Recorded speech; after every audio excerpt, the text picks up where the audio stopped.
There are periods that are really hard and that are taxing more than others, especially it never fails that when I go to speak to a room full of mothers, inevitably there's somebody there who's just left a baby early in the morning, and I'll look over during my speech and there'll be tears in her eyes.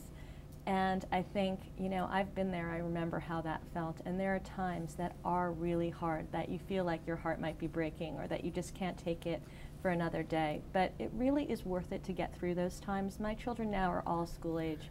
My youngest is in kindergarten, and I've been home a lot more lately because I've been doing promotion for the book, and I see that so much of their day is spent in school away from me, and they still need me. But their hours are much longer now, and so they're hours outside of home. And so if you could just get through the hard times, your work career is going to last you for much longer than you have small children, and I think the investment is really worth it in the long run. Billable hours are difficult because your productivity is measured by your time rather than by your product. So lawyers will bill a client regardless of how long it takes to write a brief or to write a memo. They're billed by the hour and their time is accounted for by the hour. In a lot of ways, it's inefficient for the client and for the firm because it can lead to wasting time in terms of it doesn't matter what you're getting done, it matters how many hours you're spending. So not always the most wise way to measure productivity.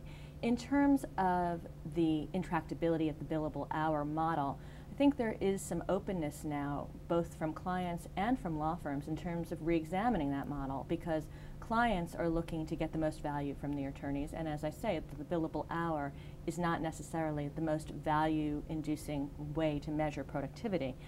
Firms also, with the economic downturn, are starting to think of models other than just billable hours in terms of getting the most out of their personnel.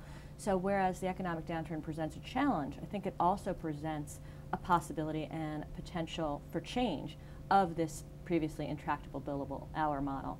And so hopefully with these new times and these new challenges and with some creativity, this model might become more flexible and more flexibility might be able to be built in.